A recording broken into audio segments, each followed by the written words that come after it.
una serie dedicada al hispanismo sueco.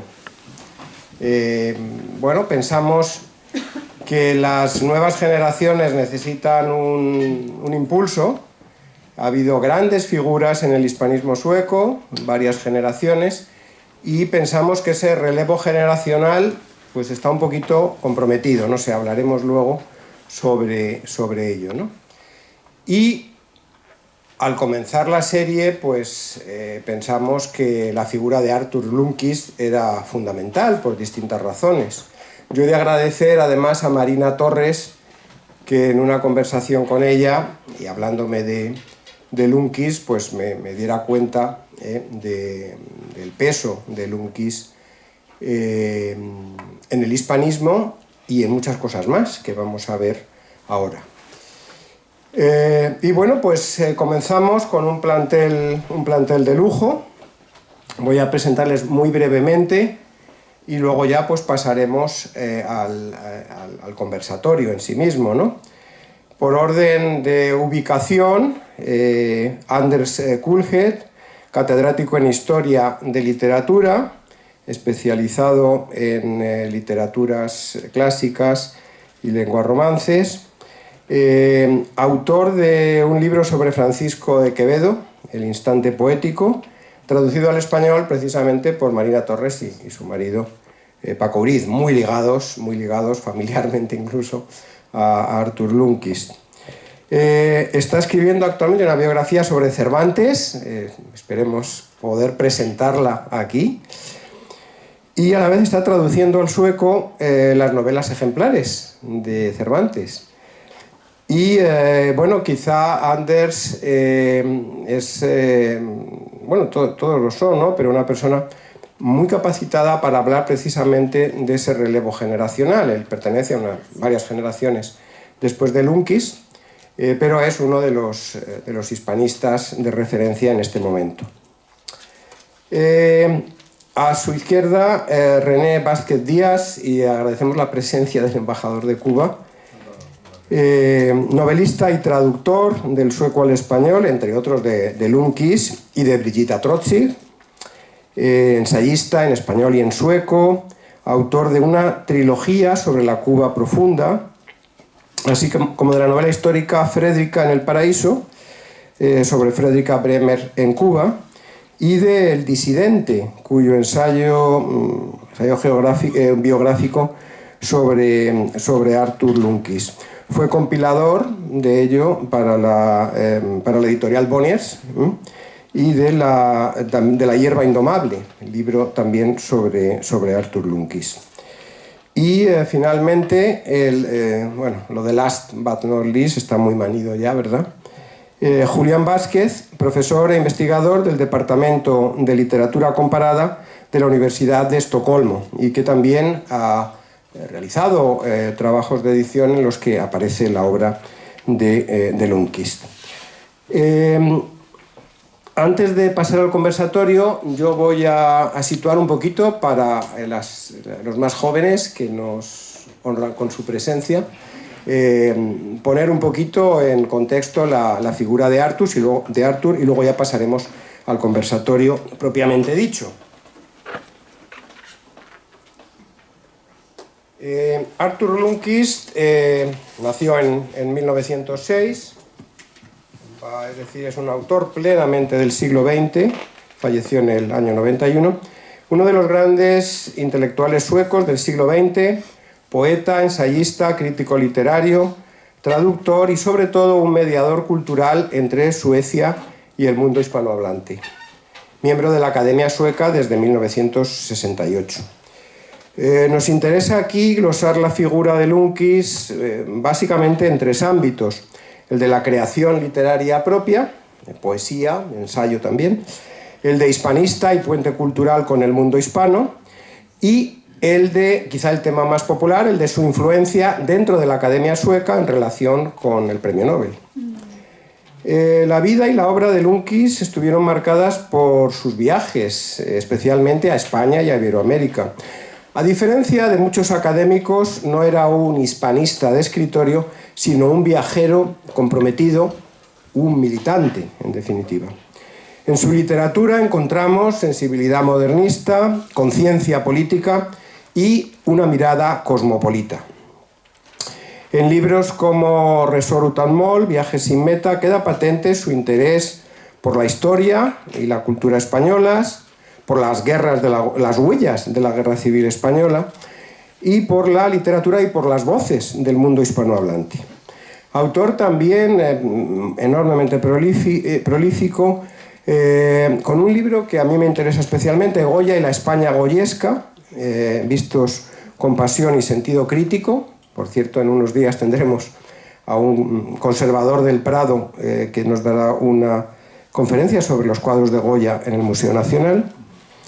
Y sería interminable la lista de títulos: El dragón transformado, La montaña y las golondrinas, Poemas entre el animal y Dios, Agadir. Interesantísimo este libro porque le pilla el terremoto que destruyó Agadir a comienzos de los 60 y él estaba allí con María Wine, y le pidieron hacer un reportaje casi periodístico y él dijo que no se iba a lucrar, ¿no?, con la desgracia humana, pero escribió este magnífico libro. Tradujo y promovió en Suecia autores en lengua española, escribió reseñas, prólogos y artículos que acercaron al público sueco a la literatura en español, ayudando a crear un clima de interés y respeto por la literatura hispánica en Suecia, algo clave para que luego el Nobel mirara con mayor atención hacia ese ámbito. Contribuyó a que la literatura en español dejara de verse como literatura periférica en Suecia. Como miembro de la Academia Sueca defendió la idea de una literatura verdaderamente mundial, global diríamos hoy, no solo centrada en Europa occidental o en el mundo anglosajón. Su presencia reforzó la sensibilidad de la Academia hacia lenguas y tradiciones no hegemónicas. Su influencia, luego volveremos a ello, en la concesión de los premios Nobel a escritores hispanoparlantes parece evidente. Desde que entran en la Academia, en 1968, obtuvieron el premio Pablo Neruda en el 71, Vicente Aleixandre, 77, Gabriel García Márquez en el 82, Camilo José Cela en el 89 y Octavio Paz en el 90. Y quizás, ya lo veremos, tuviera influencia incluso en alguno anterior, como Miguel Ángel Asturias. Y tras su muerte, pues solo lo ha obtenido Vargas Llosa en el 2010. Muy bien, bueno, pues tras esta semblanza y agradeciendo a Eva que haya pasado esas imágenes, un poquito hemos ido rápidamente sobre la vida de Artur Lundkvist, pues vamos a empezar ya. Yo les voy a hacer unas preguntas a nuestros invitados, pero esto es muy libre y muy flexible. Cualquiera puede intervenir y cualquiera podría intervenir en cualquier momento. Y luego al final, si les parece, daremos paso a que el público pueda hacer las preguntas que deseen. ¿De dónde le vino a Lundkvist ese interés, diríamos, esa pasión por España y por lo hispano? Y quizá, Anders, puedes empezar. Bueno, podría empezar o tratar de decir algo sobre esto. Ya en los años 30, cuando Lundkvist entonces tenía entre 25 y 30 años de edad, estaba muy internacionalmente comprometido. Una de las colecciones de ensayos más importantes que durante los siglos se ha editado aquí en Suecia era un libro de Artur Lundkvist que apareció justamente en 1939, que se llama La vida de Ícaro, Ícaros flykt en sueco, contribuciones o sea, ensayos sobre Arthur Rimbaud, T.S. Eliot, James Joyce, varios escritores conocidos, pero con muy poca presencia española y aún menos latinoamericana. Pero a la vez Lundkvist debe haber empezado a entrar en el mundo hispánico por su enorme curiosidad por su internacionalismo que ya se ha mencionado aquí, Y en la revista, que era la revista más importante, literario, en Suecia, en aquel entonces, que se llama BLM, abreviación por Bonniers Litterära Magasin, el año 38. Hubo un gran artículo de Artur Lundkvist sobre Federico García Lorca, poeta, no me acuerdo ahora, tal vez tú, René, sacrificio, algo de poeta sacrificio, sobre García Lorca. Y una traducción del poema célebre de Lorca sobre Ignacio Sánchez Mejías. Ustedes conocen el toreador, el torero, a las 5 de la tarde, como un conjuro casi, ¿no? Y yo creo que por eso, bueno, es la primera cosa que yo conozco que tiene que ver con Lundkvist y el mundo hispánico. Y después, claro, pero vamos a regresar a eso, después de la Segunda Guerra Mundial va a tomar otros caminos esto, pero algo debe haber empezado allí con Lorca y España, los años 30. La guerra civil, que era tan importante para muchos escritores, aquí en Suecia también. Sí, René, quizás quieres añadir. Decir algo. Sí, claro. Curiosamente empezó antes, en 1934, en la revista Caravan. Artur Lundkvist tradujo e introdujo en el ámbito sueco a un escritor español, Ramón Gómez de la Serna, que había inventado una especie de máximas, de aforismos, que él llamaba greguerías. Entonces esto fue en realidad bastante trascendental para Lundkvist y para entrar en el ámbito de la literatura española. ¿Por qué? Porque Ramón Gómez de la Serna decía, las greguerías no son máximas, no son apotegmas, ni tampoco son aforismos, porque los aforismos son demasiado tiesos, demasiado enfáticos, demasiado dictaminadores. Pero ¿qué pasa? Que la idea en sí de Gómez de la Serna influyó tanto en Artur que él creó sus propias greguerías y las llamó de otra manera. Las de Artur, sinceramente, son mejores que las de Gómez de la Serna. ¿Por qué? Porque el mismo Gómez de la Serna decía, una greguería no puede nunca ser un chiste. Pero al mismo tiempo, dice Gómez de la Serna, esto es una greguería de él. ¿Hay peces en el sol? Sí, pero están fritos. ¿Eso es un chiste o no? Pero lo de Artur fue otra cosa, porque lo de Artur era manejar la metáfora de tal manera que nos condujera al pensamiento, que nos obligara a pensar en algo no pensado, incluso algo impensable. Y puedo, si ustedes me permiten,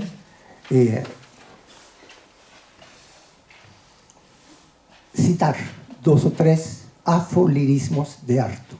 Dice Artur: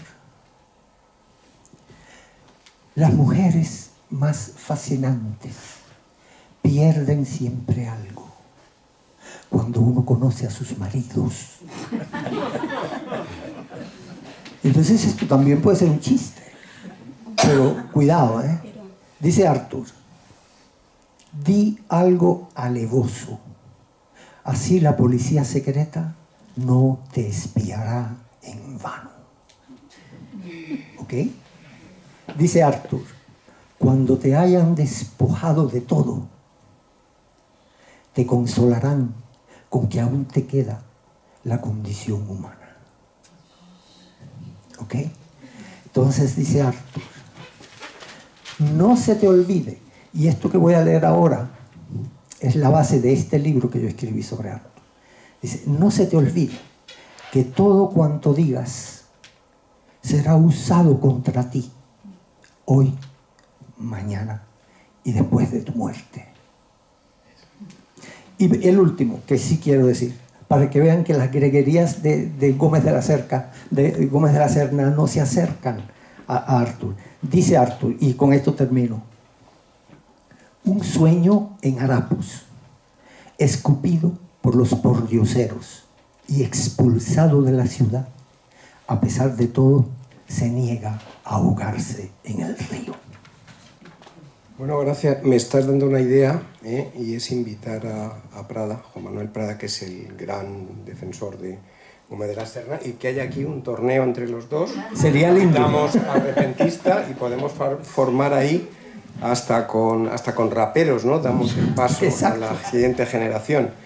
Magnífico. Julián, hemos hablado un poquito, y también Anders, de cómo... La entrada de la primera pregunta. Sí, también, pero vamos ya enlazando. Tú como catedrático de literatura, ¿es verdad que realmente Arthur internacionaliza el interés en Suecia por otras literaturas?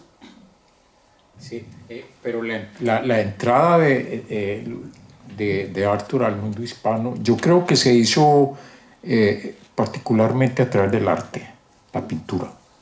Y fue su primera llegada a la Gran Canaria, donde conoció a este español Eduardo Westerdahl, que tiene un nombre sueco, pero no sabía sueco, ¿no? Era un español. Y era el que seguía justamente, tenía la revista, la Gaceta del Arte, toda surrealista, y fue Eduardo que le dio la dirección de Miró en París. Y Arthur Lundqvist, pues obviamente se entrevistó con Miró después. Lo digo por el arte, porque fue una reunión perfecta entre el arte y la literatura que él empezó a crear a partir de Miró y luego Picasso. Cuando Andes habla del Icarus Flick, ahí hay un ensayo lindísimo justamente sobre Picasso. Y luego vendrá Goya, que ya hablaremos de Goya. O sea que para mí, entender el hispanismo de Arthur Lundqvist sin tener en cuenta la obra de los pintores españoles, no. Hay que incluirlos, porque mantiene una constante relación poética justamente con la obra de estos pintores. Y el primero de ellos fue Miró. Luego sigue Picasso, del que hoy hablaremos un poco más, porque incluso lo influyó en la teoría, una especie de concepto literario que él trabajó, y es una observación que él hace sobre la obra de Picasso. Y más tarde, obviamente, ya en los 70 vendrá lo que tú hablabas ahora, ese hermoso diálogo, autodiálogo, digamos, con Goya, que es excelentísimo, ¿no? Es una obra, pues, de referencia. Diría yo eso como para entregar al público cómo entra al hispanismo. La pintura española es básica. No, gracias, un apunte muy importante. Y enlazamos con la siguiente pregunta, la internacionalización. Buena pregunta. Yo empezaría diciendo pues lo del modernismo, obviamente en Arthur Lundqvist, pero tengamos en cuenta lo que quizás creará un debate, porque el modernismo en Lundqvist nada tiene que ver con el modernismo hispano, que empezó pues con Rubén Darío, el nicaragüense. Cuando Rubén Darío empezó con el modernismo propiamente dicho, fue mucho antes del modernismo, del tipo de modernismo que Arthur Lundqvist introdujo en Suecia. Eso es importante tenerlo en cuenta porque Rubén Darío fue un precursor de precursores. Bueno, y el modernismo, porque sin el modernismo de Lundqvist, para poderlo entender, ¿qué es el modernismo en él? Aquí está la literatura fino-sueca. Ustedes todos saben que en Finlandia hay una zona donde se habla sueco, ¿no? de tiempo atrás, y el modernismo en Suecia fue justamente desde Finlandia. Y allí está el gran creador del modernismo sueco, que es Elmer Diktonius. Y Elmer Diktonius fue el que lo introdujo a él con un gran autor, que ese sí es un modernista, pero norteamericano, es este. Y yo traje el libro, qué lástima que no está aquí Arthur Pierre Chori. Sin este autor no se puede entender tampoco el modernismo de Arthur Lundqvist. Es un escritor, vamos a decir, de origen sueco, emigrantes, una familia muy pobre que emigró a Illinois, y fue Diktonius que lo puso en contacto con este gran escritor, Carl Sandburg, y este libro yo lo recomiendo, porque ahí encaja justamente la entrada del modernismo de Arthur Lundquist, que es eminentemente social. Es algo que seguramente vamos a desplayarnos después, porque el modernismo sin la cuestión social en Lundquist es imposible. Y los que lo introdujeron en este mundo fue Victonius y Carl Sandburg, que entre otras cosas hablaremos de él porque está el debate del premio Nobel, ¿no? Porque él fue un candidato de muchos al premio Nobel, no hablaba sueco, pero cuando le dieron el premio Nobel a Hemingway y le dieron el premio Nobel a las uvas de la ira, ¿cómo es que se llama? Steinbeck. Los dos dijeron, pero no, el que le deberían tener el premio Nobel es justamente Carl Sandburg. ¿Por qué? ¿Por qué? O sea, es para volvernos al nacimiento del, vamos a decir, del modernismo de Lundquist, que fue muy específicamente norteamericano y sueco-finlandés. Es como para introducir un poco para dónde vamos con el modernismo de Lundquist. Luego vendrá el surrealismo, que es obvio, pero ya no es, lo diremos después. Sí, pero es cierto que antes de Lundquist, podemos decir, no había tanto interés por esas otras literaturas, que eso llega hasta el momento actual en el que vemos que el Nobel, bueno, desde hace ya unas cuantas décadas, se están descubriendo literaturas de países que no teníamos nadie en la cabeza. Hay muchos nombres en los últimos, digamos, 20 años que nos han descubierto de cualquier rincón del mundo.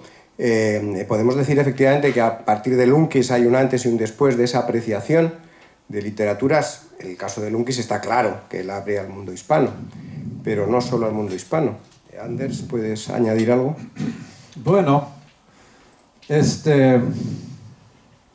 hubo algunos de los críticos literarios rusos los primeros años del siglo pasado, ¿no?, que dijo que nosotros todos los escritores rusos estamos, pues, tenemos nuestro origen como en la bolsilla de Gogol.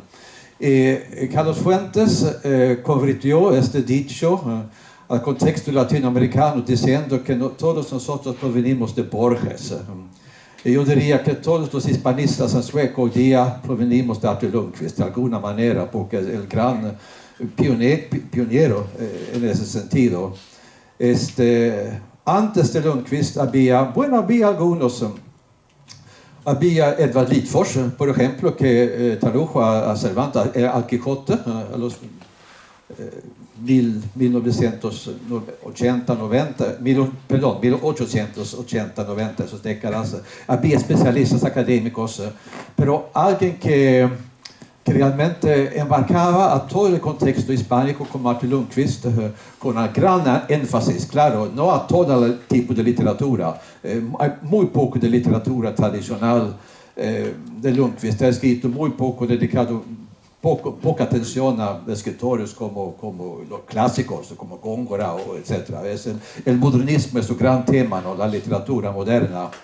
Y a veces yo te entiendo, Julián, cuando dices de Rubén Darío, pero, o sea, no es tan complicado en realidad. Lo que pasa es que el modernismo en el contexto hispánico es lo que nosotros, y también en los países como Alemania, Inglaterra, llama simbolismo. Es mucho más parecido a lo que dice Rubén Darío, mientras que cuando nosotros decimos modernismo aquí en Suecia, pensamos en los surrealistas franceses, en T.S. Eliot, etc. Y eso, claro, es el gran capítulo de Arthur Lundquist también. Y después, primero, la Session de Berry, que era pues solamente unos 20 años menor que Arthur Lundquist, que, si entiendo bien, resultaría aquí hoy día, pero no pudo. Qué pena, ¿no? Porque claro, tiene mucha edad ahora, tiene como 90, y yo sí, me acuerdo que está nacido 31, así que tiene 95 años este año, ¿no? Era el primer nombre que sí, pareció invitar a Lasse. Okay. Iba a venir, pero bueno, al final ya. no ha podido. Sí, yo diría que el primero. Después, en los años 60, hubo varios como Paco Urris, Marina Torres, Sam Axelsson, Dagens Nyheter tuvo un crítico, Kjell A. Johansson, dedicado exclusivamente a la literatura latinoamericana. Me acuerdo que las primeras reseñas que yo leí de las novelas que después se pusieron tan famosos como de García Márquez, era Kjell A. Johansson en Dagens Nyheter que escribió sobre ellos. Hoy día tenemos muchos más traductores, muchas de ellas mujeres, Manny Köstler, Marika Gedin, ella que ha tenido nuestro premio August 2 veces ahora, porque es escritora también, Lina Wolf, que tradujo a García Márquez, una nueva, porque había también la traducción de Corinna Lin del año 67, de 100 años de soledad, no el año pasado, pero hace 2 años, algo así, Lina Wolf vino con su nueva traducción. Y claro, nosotros también hemos tratado de contribuir un poco al tema del hispanismo, literatura latinoamericana, con traducciones, artículos, etc. Así que yo diría que sí, a Artur Lundkvist y su escuela tenemos que agradecerle mucho de todo lo que hacemos. Sí, en traductoras no vamos mal, la verdad es que y siguen las nuevas generaciones, ¿no? Anna Karin Thorburg, Elinor Broman, etcétera, etcétera. La nómina es muy grande. Quizá en hispanistas como tal, en sentido estricto, no tanto, pero efectivamente la traducción del sueco del español al sueco, y también empieza en el otro sentido, no tanto. Perdón, porque me olvidé de mencionar otros 2 jóvenes, bueno, en mi opinión jóvenes, como Ulf Eriksson, que está aquí de vez en cuando, y no creo que está en el público ahora, pero también está escribiendo regularmente sobre literatura latinoamericana en Svenska Dagbladet. Y hay Magnus William Olsson, también gran conocedor de Alejandra Pizarnik y otros escritores de América Latina, sobre todo, y de literatura española también, y que también iba a estar aquí hoy día. Sí, me han dejado fatal, me están dejando fatal, porque casi todos los nombres del Pierre Jory también estaba a punto, pero no podía, efectivamente, hasta la propia Marina. Yo quería que estuviera y, en fin, homenaje a Marina en este momento también, pero me dijo, no, Javier, yo te cuento todo lo que quieras, te ilustro, pero yo no salgo en público y déjame tranquila, ¿no? Pero efectivamente, bueno, Magnus estaba en el programa, lo habrán visto ustedes, pero bueno, una indisposición, es que es un momento malo, el frío, virus, etcétera, pero Magnus también efectivamente estaba invitado, ¿no?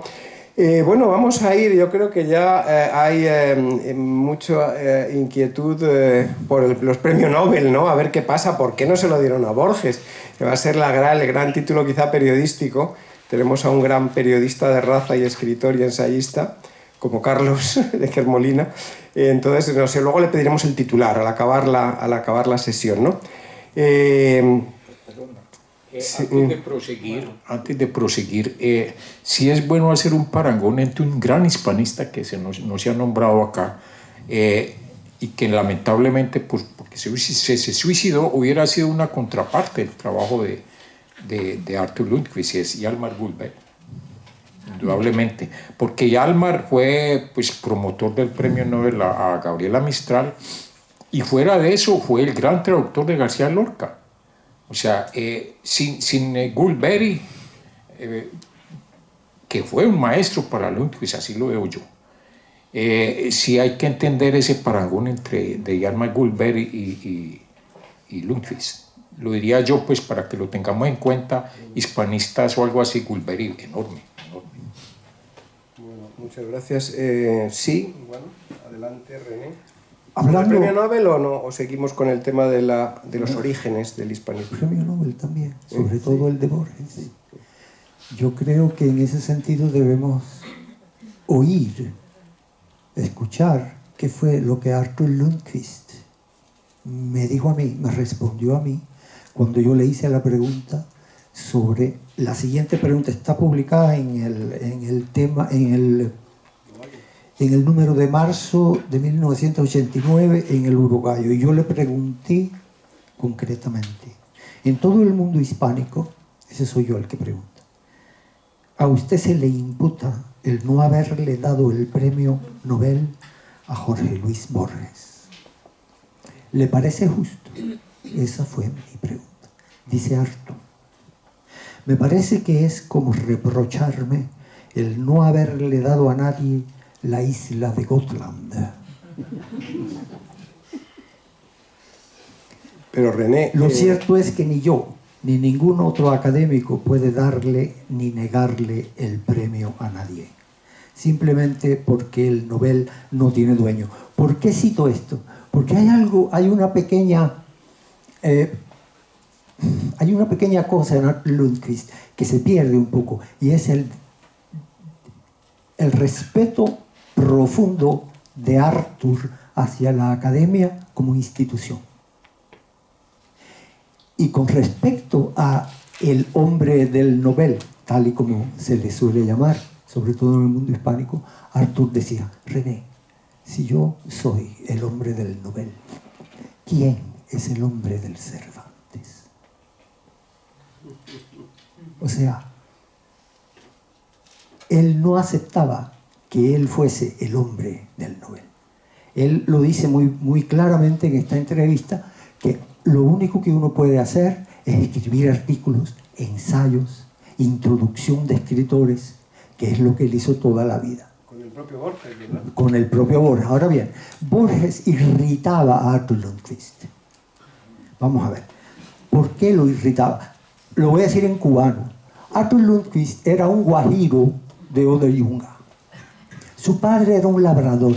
Él creció al lado de esos bosques.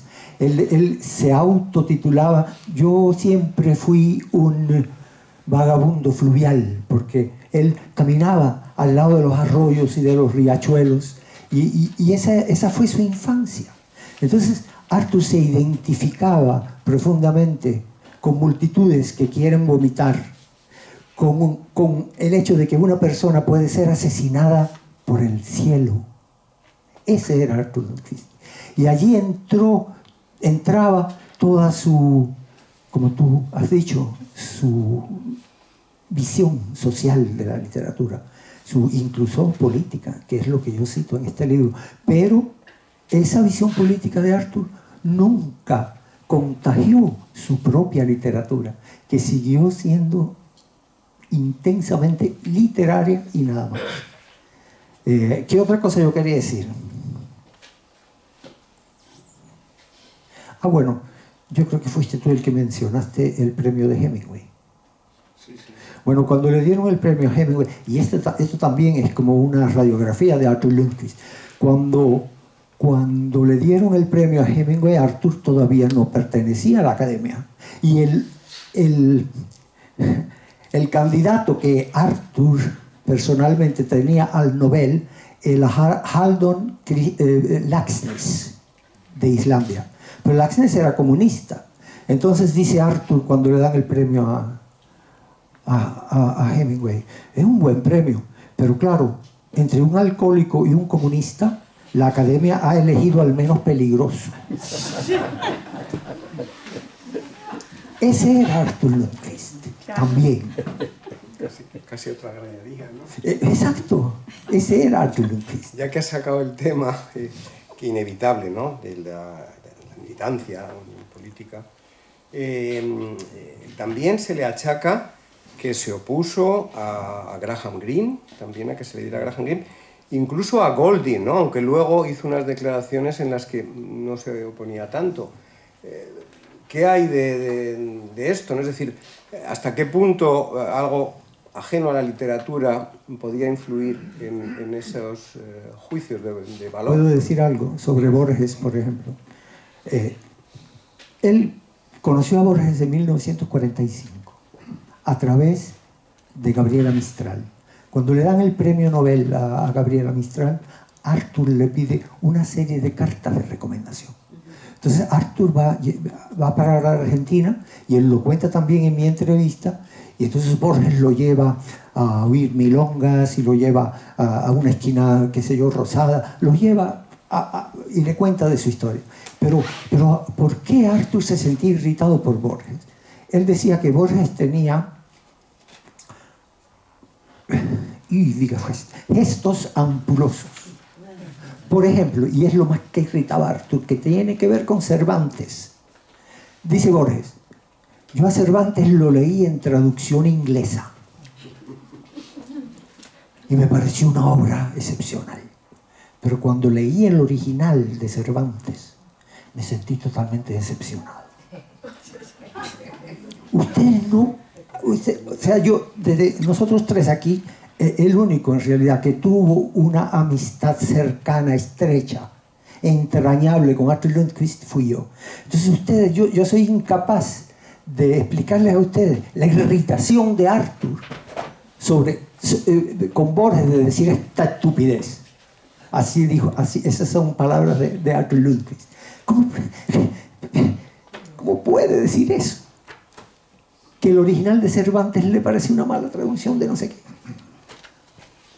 Pero, Adelante. sí, es interesante escuchar como René nos cuenta aquí los recuerdos del Lundquist vivo, hablando sobre Borges. Yo solamente quiero añadir lo que Lundquist escribió, porque es verdad, completamente, como tú dices, René, que visitó a Borges bastante temprano. Borges es uno de los escritores latinoamericanos que Lundquist conoció a su gran viaje en los años 56-57, documentado en un volumen que se llama Continente Volcánico, Volcanis Continente. Se encuentra con Alejo Carpentier. Le gustaba muchos escritores cubanos a Lundquist. Guillén, Carpentier, José Lezama Lima, Cabrera Infante, pero Cabrera Infante, ojo, también Lundquist tiene algo, es interesante también lo que René dijo acerca del origen de Lundquist mismo, como del ambiente de campesinos en Skåne. Tiene a veces dificultades dar cuenta, mirando un poco ahora las últimas semanas, lo que escribió Lundquist sobre escritores muy mundanos del gran mundo, porque critica Cabrera Infante, por ejemplo, por ser muy mundano, alusiones superficiales a la modernidad, etc. Tiene la misma dificultad con la novela famosa Rayuela de Cortázar. Sí. Porque no le gusta pues el internacionalismo snob, lo que dice Lundquist sobre Cortázar, que es interesante cuando uno piensa quién era Lundquist, etc. Pero solamente voy a recitar lo que escribe en el Continente Volcánico sobre Borges. Es también muy típico para el estilo de Lundquist. Estaba esperando Borges el momento de la comprensión extática, la visión que de repente hace estallar la ilusión de la realidad. Él cerró los ojos como un deslumbrado, tratando de escuchar los ecos en los corredores de la concha universal, de los cuales por lo menos uno termina en cada biblioteca. El estilo de Lundquist cuando escribe, así escribe Lundquist, o sea, es lo que a veces se llama su impresionismo como crítico literario, ¿no?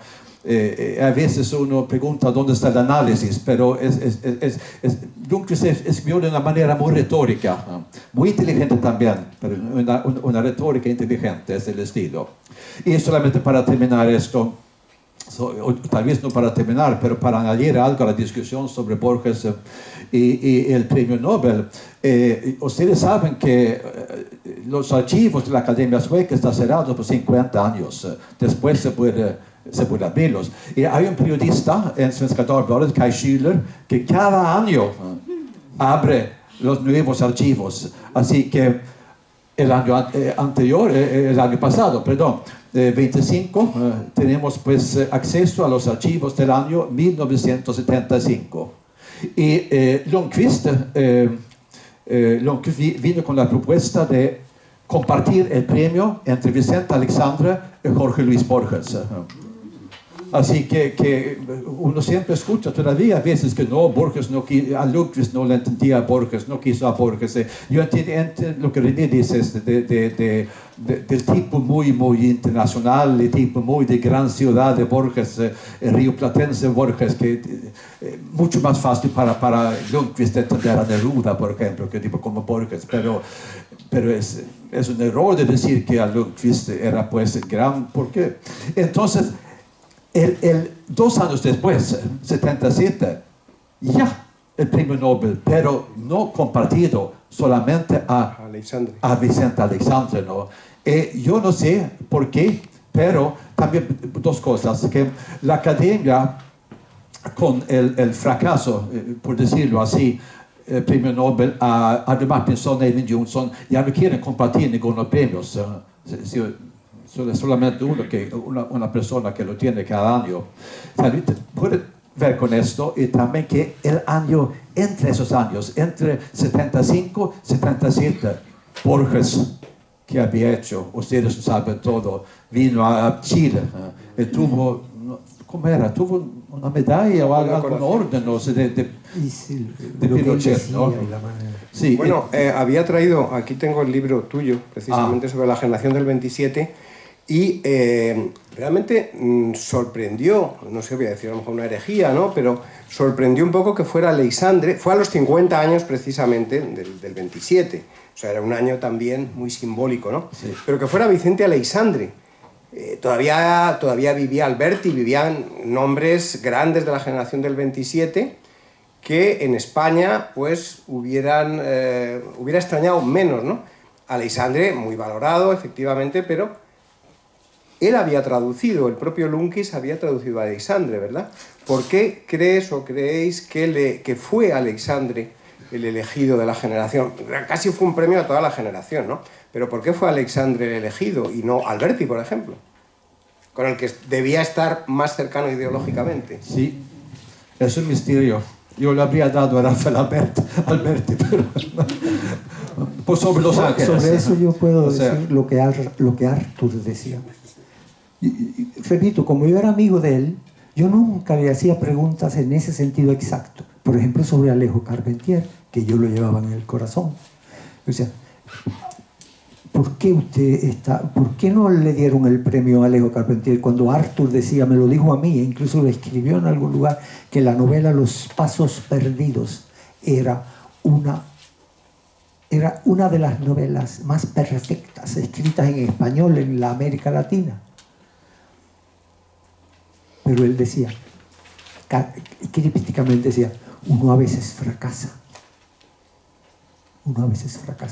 Y quizás con lo de Alberti podría haber sido un fracaso. Yo, por una cuestión de dignidad, nunca le hice preguntas de ese tipo, porque me parecía que era bajo, algo vulgar, algo que no tiene... No, estando él donde estaba y ocupando el lugar que ocupaba, cualquier cosa que él dijera se podía malentender. Entonces yo no quería saber. Y lo digo aquí. Y si me hubiera dicho algo, por ejemplo, él me habla, yo heredé todos los libros en español que Arthur Lundqvist tenía. Los pocos que tenía, porque él casi siempre los daba a la biblioteca del premio. Todos los daba. Él lo dice en algún lugar, que si yo hubiera retenido todos esos libros, tenía que alquilar algún local en algún lugar para almacenarlos. Y sobre todo las dedicatorias. Y ahí eso es otro asunto de dignidad que yo nunca... Eso se va conmigo a la tumba. Él dice en esta entrevista, yo no me merezco las dedicatorias que los escritores de España y de Latinoamérica me escriben. Unas dedicatorias muy floridas, inmerecidamente grandiosas. Y yo nunca le pregunté los nombres, pero cuando yo heredé esos libros y los tengo en la casa y veo las dedicatorias, entendí lo que Arthur quería decir. Y claro, esos nombres también me los llevo a la tumba. El tema del premio Nobel y Arthur Lundqvist es un tema académico y es profundísimo. Y yo creo que aquí daríamos varias charlas sobre eso. Yo iría a un detalle. Tú, Andes, hablaste del libro Vulcanis Continent, que fueron cartas de recomendación de Gabriela Mistral, ¿cierto? Cuando Arthur Lundquist viajó a Sudamérica, aquí entro yo personalmente, estuve en Colombia. Y en Colombia entrevistó a León de Grave, que tú conociste la obra de León, ahí en el Corpilómbolo. Bueno, ¿por qué hablo de León de Grave? Esto es bien interesante. Se entrevistó con León de Grave, es un escritor colombiano con origen sueco. Bueno, aquí tomo un asunto personal, porque hubo cierta resonancia entre ambos cuando lo entrevistó ahí en Bogotá y le hizo justamente un ensayo ahí en BLM, pero y lo tradujo también a León de Grave. Hace unos años atrás, León de Grave vino a ser diplomático aquí en Suecia y volvieron a encontrarse acá ambos, después de estar en Bogotá. Y se dio una relación bien interesante que viene aquí se puede tomar pues, sobre lo del premio Nobel. En aquel entonces, por ahí 2000 y pico así, yo hice un simposio internacional sobre la obra de este escritor colombiano y invité a Anders Olsson. Andes, nuestro colega de la universidad, que fue esa obra pues, fue el ex secretario de la Academia Sueca y es de los grandes del Instituto Nobel, ¿no? De la Fundación Nobel. Lo invité a ese simposio y hablamos de algo muy específico. ¿Por qué esa relación que se dio entre León de Grave y Arthur Lundquist no se ha manejado bien? En aquel simposio había un detalle bien importante. Anders Olsson escribió en ese entonces un voluminoso libro así que se llama Intet, la nada, Intet. Y mi particular interés era entrar en una comparación entre la obra maestra de León de Grave que se llama Variaciones alrededor de nada. O sea, por eso lo invité a ese simposio. Y me dijo Andes una cosa que me quedó sonando, y aquí viene a colación lo del premio Nobel. Dijo, mira Julián, todo lo que tenga que ver con el concepto de la nada le daba pánico a Arthur Lundquist. Le daba, entraba en pánico. Y por eso el libro del Intet, la nada. Y ahí se disolvió la relación entre estos dos escritores, porque León de Grave es un escritor esencialmente del concepto de la nada. Bueno, en aquel entonces León de Grave también fue candidato al premio Nobel, me consta, porque hubo declaraciones de muchos académicos en Latinoamérica que lo propusieron, pero también puede ser cuando se abran los archivos, etcétera, que aparece ahí, porque ellos se vieron muchas veces aquí en Estocolmo, cuando él fue diplomático, León de Grave. Lo tomo a colación porque Arthur Lundquist sí tenía esa perspectiva personal. Yo respaldo los escritores que a mí me gustan, que están en consonancia con mi visión del mundo, sobre todo la cuestión social. Ahí está pues Borges, ¿no? que es por aristocrático, etcétera. Entre otras cosas, León de Grave es de familia aristocrática, nobles que emigraron a Colombia. Tampoco le iba. ¿Entiendes? O sea, tener en cuenta ese detalle de que hay también una perspectiva personal frente al gusto de la literatura.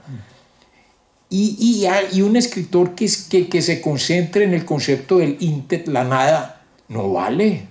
No vale, lo tomo a colación frente a este tema pues, de Lundquist y el premio Nobel.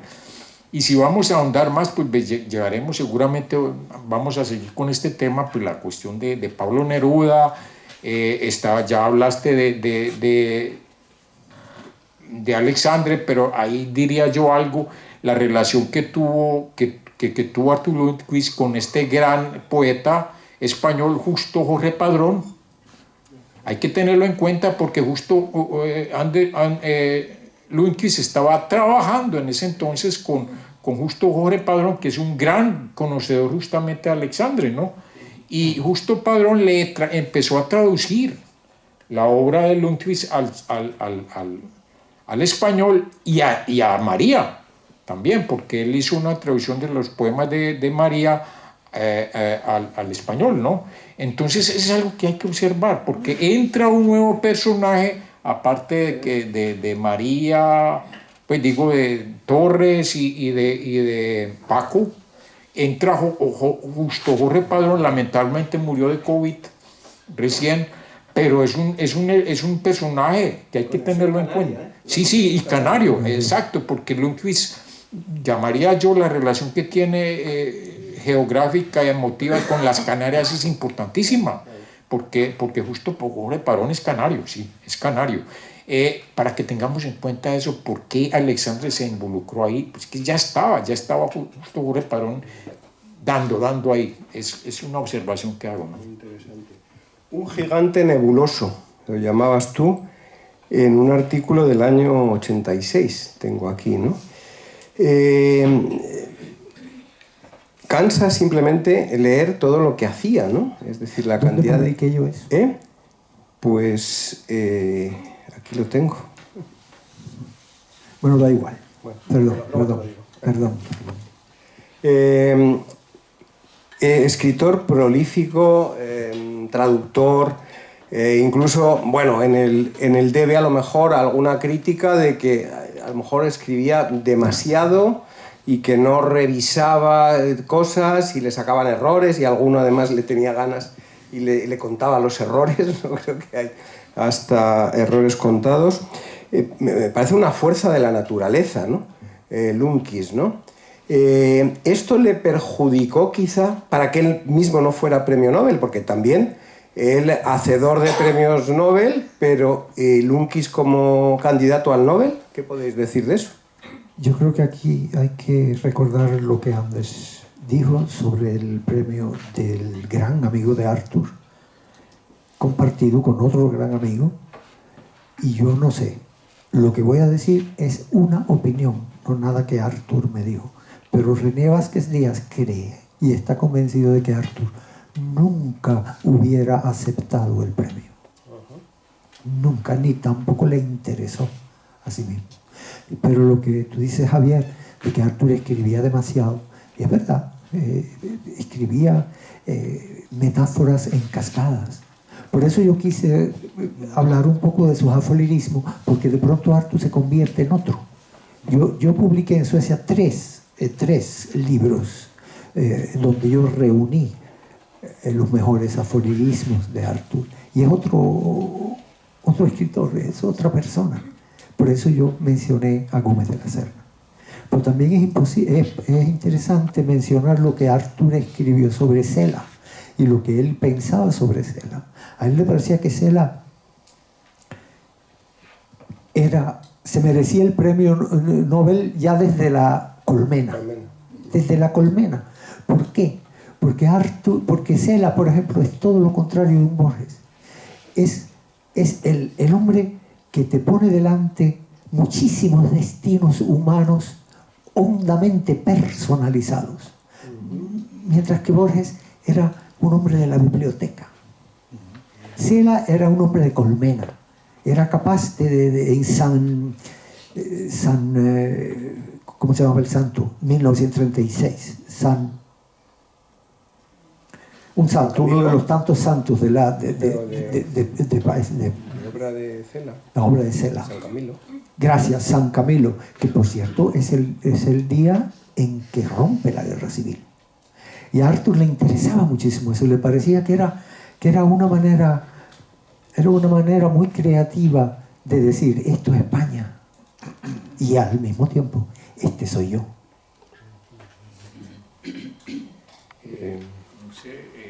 Me interesa tanto lo que dices tú, porque el teléfono. Cuando hablas de Cela, yo tuve cierta amistad con Knut Ahlund, que también fue miembro de la academia. Yo creo que el promotor del premio fue Knut Ahlund realmente,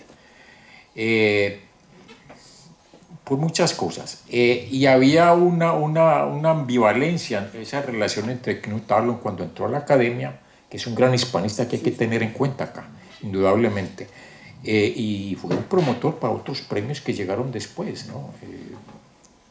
Que nada, diría yo que Lundqvist no puso la mano ahí, pero sí la puso Knut Alund, porque Knut Alund de la parte, vamos a decir, política es lo contrario a Lundqvist, es más elitista, más del lado burgués, si le ponemos entre comillas, y ahí el promotor realmente, si vamos a hablar de premio Nobel, sí es Knut Alund, ¿no? Esto es algo que tú sabes o de lo que tú te imaginas que es.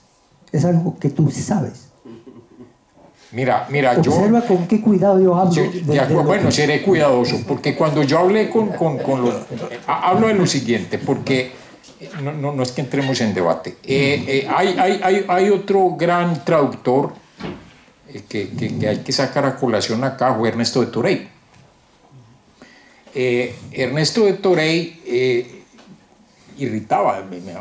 Es bueno tomarlo acá, porque si Lundqvist fue, digo Paco, que tú conociste igualmente, fue un gran introductor y traductor, lo fue en mayor, bueno, igual categoría, Ernesto de Torey. Y Ernesto de Torey, cuando llegó a Suecia, pues fue el que empezó a crear los grandes traductores que vinieron después, porque él enseñó español en Boria Escuela, ¿cómo se llama? No. Boriaskapets School, algo así. Ahí enseñaba el español él. Y de Torey vino, bueno, no voy a hablar de todos los cargos que tuvo, pero fue un personaje muy asociado a Knut Alund. Por eso hablo pues en forma personal, porque yo pues conocí la familia de Torey muchos años, y etcétera, etcétera. Y ahí hablamos, el mismo propio Knut Alund me lo comentó alguna vez, de Torey es la base del hispanismo en Suecia. Pero ¿cuál es el problema de Torey?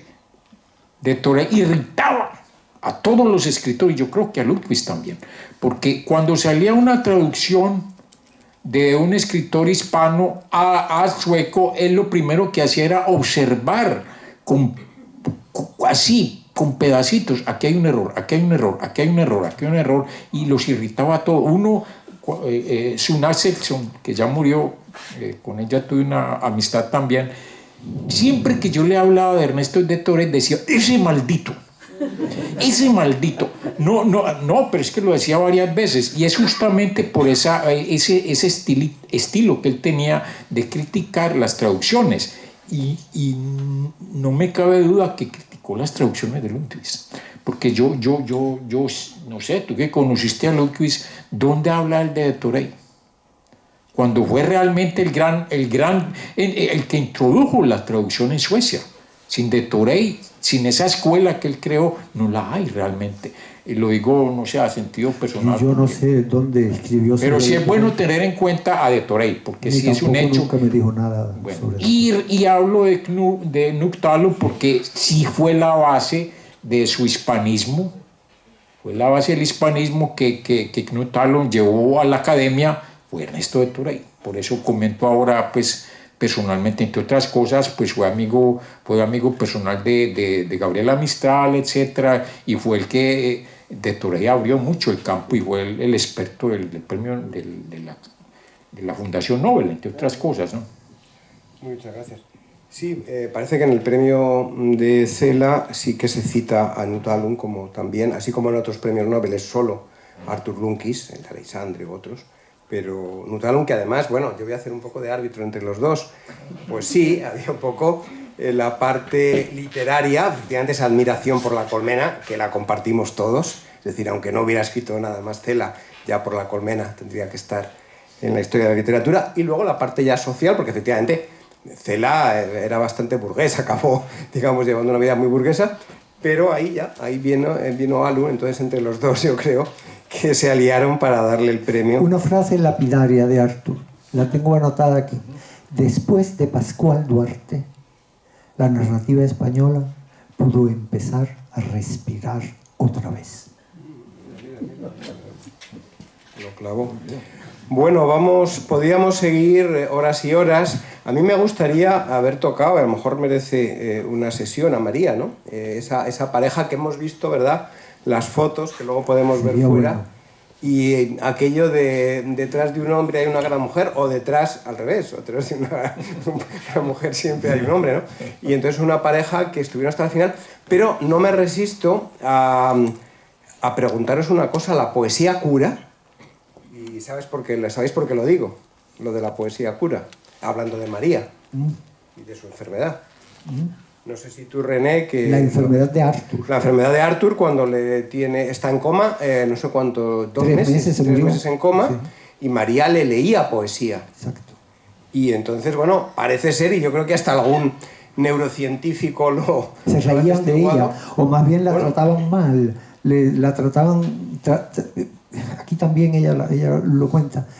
Trataban de explicarle, señora, su esposo, si acaso vuelve a la realidad del mundo, usted ni siquiera va a poder hablar con él. Pero ella insistía y le leía poesía y le ponía las sinfonías que le gustaban a Arthur. Y un día Arthur abrió los ojos. Y después de eso, Arthur escribe su famosa reseña sobre Mario Vargas Llosa, que casi nadie lo piensa, pero fue después, ese libro fue una parte de la convalecencia de Arthur. Y poquito después le dan el premio a Vargas Llosa. O sea, Arthur era un literato completo, por aquí, por allá, pero era la literatura, el lenguaje. Él decía, si el lenguaje languidece y se corrompe, languidece y se corrompe el hombre. O sea, lo suyo era la literatura. Incluso aquí lo dice, escribir ha sido la gran alegría de mi vida, para bien y para mal. Bueno, para terminar este conversatorio y darle la palabra al público, casi telegráficamente, Magnus me decía que sería interesante la pregunta: ¿quién es, si hay alguien, quién es el Arthur Lundqvist de nuestro tiempo? Bueno, si se concentra en las introducciones de literatura, yo diría que no hay nadie como Arthur Lundqvist en Suecia hoy día. Entonces hay que imaginarse a alguien hoy día que supuestamente en nuestros grandes diarios, más o menos cada mes, viene con algo nuevo, nombre interesante de Argentina, Chile, Cuba, de España, introduciéndonos, hablándonos, dando charlas sobre esto. Es muy difícil que se encuentre en Suecia hoy día, y por varias razones. Por supuesto, es una pregunta muy grande, porque ya no tenemos eso, pero la literatura funciona distintamente hoy día. Tenemos otro clima literario hoy día. Todo el campo literario ha cambiado mucho desde las décadas de Arthur Lundqvist. Pero como una figura histórica sigue grande, sigue admirable Arthur Lundqvist, eso sí. Gracias, Anders. Es una pregunta interesante realmente, y me la he hecho yo a veces. Sí, Magnus la hizo, sí. Buen amigo mío, entre otras cosas. Yo diría lo siguiente: cuando Arthur Lundqvist entró a la escena literaria, él acuñó una expresión que a mí me llega profundamente, y es, tú sabes, Genrernas tyranni, la tiranía de los géneros. Es un autor que entró en todos los géneros, pero entremezclándolos. O sea, cuando uno lee la poesía de Lundqvist, el ensayo, los libros de viaje, siempre está viendo esa relación que hace entre todos los géneros. Y hay una tesis doctoral en nuestra institución, pues, de Jan Arla, ¿no? Sobre este tema de la tiranía de los géneros. Y para mí, cuando leo a Arthur Lundqvist, veo retratado esa manera de él de manejar, entremezclar los géneros y hacer una unidad única. porque uno lee los libros de viajes de Lundqvist y luego pasa la poesía y es como un puente continuo, o sea que para mí esa es sería la respuesta, ¿no? Es un gran autor que une los géneros en la creación literaria. ¿Hay algún autor que haga eso o que pueda considerar? Yo no lo conozco. Ande sería el que podría responder, no sé, porque tú... Ya lo digo. Sí, ya lo ha... No. Vale, pues queda ahí, que no hay un Arthur Lundqvist hoy en día. ¿Puedo decir algo sobre Paco Uriz? Sí, claro. Una cosa nada más, antes de que se nos olvide, porque todos sabemos la gran obra de traducción de Paco Uriz, Arthur al español, y Marina, los dos. Pero hay una parte de la obra de Paco que no debemos olvidar y que yo creo que todos deben saber, porque eso se puede buscar en las bibliotecas, y es la labor de Paco Uriz como antólogo de Arthur Lundqvist. El de Paco como antólogo de la obra de Arthur Lundqvist. Hay varios libros, y yo creo que son 4, donde Paco Uriz revisa todas las revistas. Tremendo trabajo hizo Paco, buscando los textos de Arthur Lundqvist, textos políticos, textos literarios. Solo quiero decir eso, para que lo tengan en cuenta, que las antologías de Paco Uriz son un trabajo tremendo, admirable. Eso es todo. Muchas gracias. Vamos a pasar ahora al público. Embajador. Gracias a los panelistas por esta clase magistral sobre la vida de Arthur. Yo solo quería preguntarles, ¿trascendió el trabajo de Arthur más allá de las fronteras de Suecia, en la hispanidad? Coméntenme un poquito de eso. Y Javier, también responder un poquito a tu pregunta. Yo creo que Arthur, hay muchos Arthur en la literatura y en la creación en Suecia. Yo creo que todos los que están aquí hoy sentados son vivo ejemplo de lo que él legó a la hispanidad en Suecia. Yo creo que sí está aquí, y que son todos esos que están sentados aquí y otros que no pudieron venir. Pero creo que el trabajo sí está, y él sí está en cada uno de ellos. Esa sería mi respuesta si me preguntaran eso y estuviera en el panel. Pero bueno, coméntenme un poquito si trascendió la obra de él más allá de las fronteras de Suecia.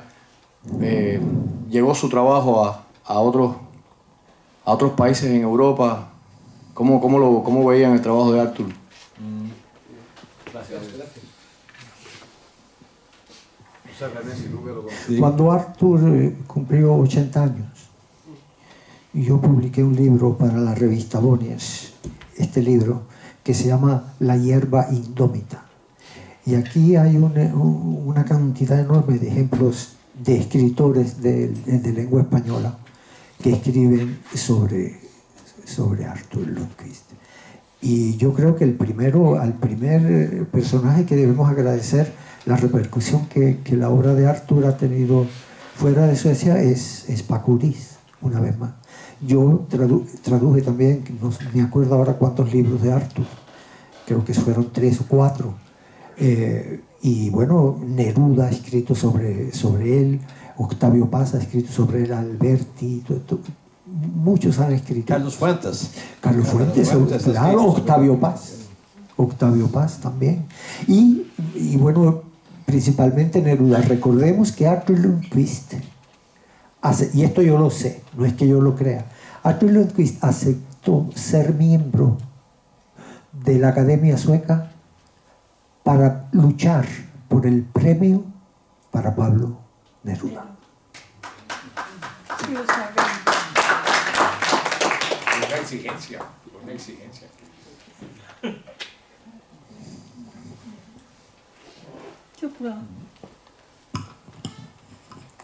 Yo quiero agradecer que menciones a Pablo Neruda. Yo vengo de Chile. Me sentí muy contenta de que lo nombres.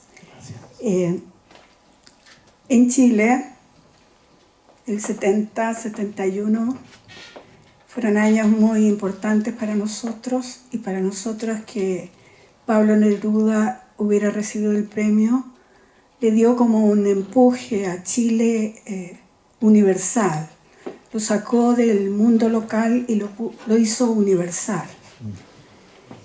Porque la literatura es eso, la literatura tiene una influencia que no tiene la política. Y entonces yo me quedé a esta reunión porque quería escuchar un poco sobre Artur Lundkvist como traductor. Porque si él no hubiera traducido al sueco un montón de cosas, nadie se hubiera enterado en Suecia ni en ninguna parte de lo que nosotros escribimos en nuestros países. Quiero oír ese comentario, empezando por Anders, que le agradezco mucho su presentación. Sí, yo creo que entre todos los nombres que hemos mencionado hoy día, tal vez Neruda era, en fin, el más importante para Artur Lundkvist. Hay algunos, pero puede ser que Neruda, ya desde el principio de su carrera como traductor, ya estaba presente Neruda.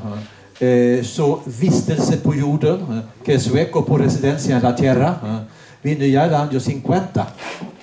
Y también con poemas de García Lorca. Era pues un doble volumen, García Lorca, Pablo Neruda. Después tenemos El Gran Océano, el año 56, creo, esas traducciones de Neruda en Suecia, y bueno, hasta el premio Nobel. Así que es fundamental la presencia. Y también, por eso creo un poco, porque yo, bueno, es solamente la teoría mía, pero yo creo que lo que ya hemos discutido ahora, lo que ya hemos mencionado aquí, el problema de Borges, el premio Nobel, etc., yo creo que ese fue el Borges ir a recibir alguna orden o medalla, ¿no?, de Pinochet. Entonces, pensando de las vinculaciones de Artur Lundkvist, posiblemente de Chile en general, pero en particular a Pablo Neruda, que era bastante importante, que era muy sensible. Y hay pues no sé por qué, si me permiten solamente, para también rematar esto de Lundkvist y Borges, por el año 79, 2 años después del premio de Alexandre, Lundkvist notó que, yo cito aquí, un nuevo libro que apareció en Suecia el año pasado, con un científico de Lund, la Universidad de Lund, que cita a Lundkvist. Borges, dice Lundkvist, rápidos gestos políticos, ahora con tendencias fascistas, lo descalifican, creo yo, para el premio Nobel por razones éticas y humanas, así, no literarias, pero éticas y humanas. Y yo creo que en el fondo de todo eso es el destino de Pablo Neruda. Gracias. Yo puedo leer algo que Pablo escribió sobre Artur. Dice Pablo Neruda, hablando de la poesía de Artur Lundkvist, dice: su canto pega como un martillo de piedra en el fondo oscuro del conocimiento, como una materia o una condición que estaba allí, que desconocíamos, hasta que ahora con él se transformó en sonido, en evidencia. Muy lindo. Ese es Neruda. Muy bien. Su relación, René, con Guillén. Hola, Guillén. Yo repito lo que yo sé. Tengo que repetir que si yo supiera algo, no te lo diría. Pero no, es que tengo eso es un defecto mío. Yo no. Pero repito, yo no le pregunté nunca qué pasa con Guillén, qué pasa con Alejo. Nunca hice eso. Pero a él le parecía lo que creo que todo el mundo comparte, y es que Guillén era esencial a la hora de decir ¿qué es Cuba? ¿Qué es Cuba? Y que lo hizo de una manera muy personalizada y al mismo tiempo universal. Eso es lo que yo sé. Pero no de las intrigas y todo eso. No, a eso me refería. Claro. Pero yo me acuerdo de un volumen de Kuckelbergs förlag, Color cubano, creo. Exacto. Es Lundqvist. Es Lundqvist. Ajá, ok. ¿Ya? Yo opino que hasta Lundqvist estaba bastante más crítico de que se debía hacer a Borges. No se puede llamarle fascista porque yo conozco argentinos que son de izquierda, pero también están admirando a Borges y lo leen siempre, así que era muy conocido entre la intelectual sueca y Borges, entonces yo creo que merecería el premio Nobel Borges. Sí, se puede tener. Yo tengo aquí una cita de lo que Arthur decía de Borges. Dice Arthur, utiliza un verbo muy fuerte, que es el verbo inflar. Dice, no encuentro la cita, pero la puedo decir de memoria, porque está así. Inflar. Inflar. Ah. Dice, es muy dudoso que la obra de Jorge Luis Borges se pueda inflar hasta convertirlo en un escritor, en un gran escritor. Lo que sí no cabe duda es que Borges ocupa un lugar eminente como minor classic, Minor classic. un clásico menor. Sí, entiendo. Entonces, eso se le puede criticar a Arthur, pero era así, ese era Arthur. Para mí la pregunta fundamental es justo la que dijo Javier. ¿Dónde está el nuevo Arthur Lundqvist? Porque yo pienso que Arthur Lundqvist fue un efecto de una época. La globalización, la aparición de una serie de países que no conocíamos, también tienen literatura. Entonces yo creo que la competencia es mucho más grande hoy que ayer. Entonces, a pesar de que haya un Arthur Lundqvist que nos hiciera el favor a los hispanohablantes de publicitar nuestra obra o la obra de los grandes escritores de América Latina y España, vamos a entrar en la gran competencia con los otros, con los asiáticos, con los africanos y con los otros países que aparecen dentro del concierto mundial, también merecedores de un premio semejante al Nobel. De todas maneras, eso no debe evitar que luchemos porque haya un nuevo Arthur Lundqvist. Ojalá. ¿Alguna pregunta más? A mí me interesaría escuchar, sé que tradujo a Vallejo y yo como peruana pienso que y admiradora de Vallejo, su humanismo, su metafísica, me parece que debería haber recibido también el premio Nobel. Y quisiera escuchar algo de, si ustedes saben algo de las traducciones de él. Yo no puedo decir nada categóricamente. Bueno, era uno de los... entre todos esos libros que Arthur Lundqvist, alguien dijo aquí que escribía demasiado, ¿no? Yo no puedo decir eso, pero escribió mucho, eso sí. Hay un libro, Condori Colibri, creo, con 5 poetas, el chileno Vicente Huidobro, y ahí figura Vallejo también. Es uno de los favoritos de Arthur Lundqvist, absolutamente.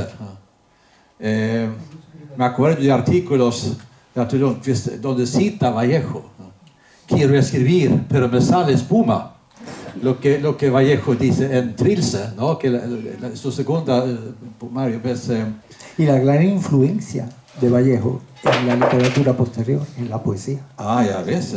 Así que y también creo, siempre, bueno, empezamos aquí toda esta charla mencionando a García Lorca y la Guerra Civil Española, y en cierto sentido también la Guerra Civil Española fue la suerte terminal de Vallejo, ¿no? Aparta de mí este cáliz. Así que todo eso creo que creó una cercanía entre Vallejo y Arthur Lundqvist, eso sí. Arthur tenía un amor tremendo por la generación del 27, lo cual tú escribes en tu maravillosa antología, pero también de los anteriores. Antonio Machado. Bueno. Hay una anécdota sobre Antonio Machado que cuando muere en Colibri, al otro lado de de la frontera, llevaba una nota en el bolsillo de la chaqueta que decía: estos días azules, este sol de la infancia. Artur se quedaba así, lo decía como con, no sé, con unción, este tipo de cosas. Entonces esa es España y ese era Artur. Magnífico. Pues vamos a dar un aplauso por esta lección magistral.